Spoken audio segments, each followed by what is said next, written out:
Number one thing not to say: do anything you want, I trust you.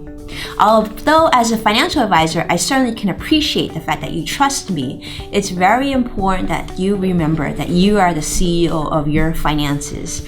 And so take the opportunity that you have with me to learn about investing, financial planning. Take this opportunity to soak it all in, get a good feel about some of the terminology, and understand what it is that you're doing. Because when you understand, then you can quantify whether or not we're being successful or whether or not we need to make changes for your financial plan.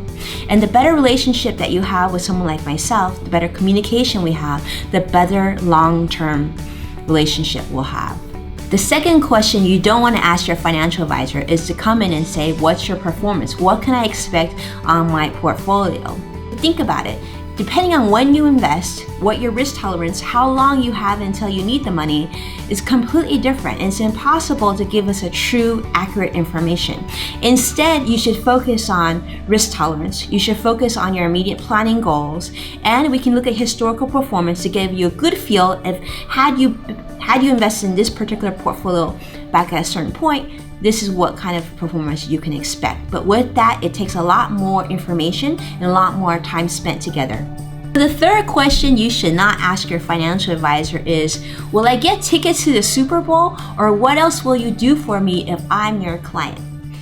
Remember, your financial advisor is to help you to get from point A to point B financially. We want to be there to help you with your financial plan, to take care of your investments, and the things that matter most, your serious investing. Unfortunately, we aren't your bookie.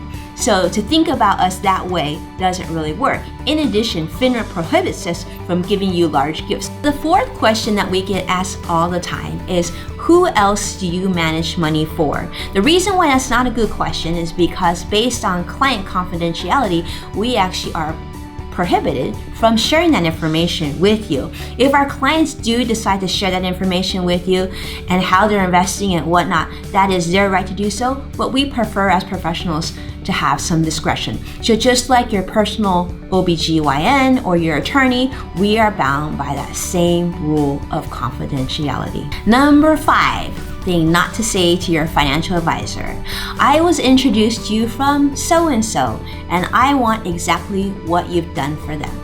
Now, unless you have been cloned magically and are the exact same person as your friend, that's a really bad idea. Because it's life experiences and time horizon and risk tolerance and so many other factors that we call the know your client rule that pertain to how we manage money. So it's really important that you spend time with us so we can get to know you and your tendencies and your preferences and all those things just that you would talk to a good friend about, to give us knowledge to help you build the ideal portfolio for you.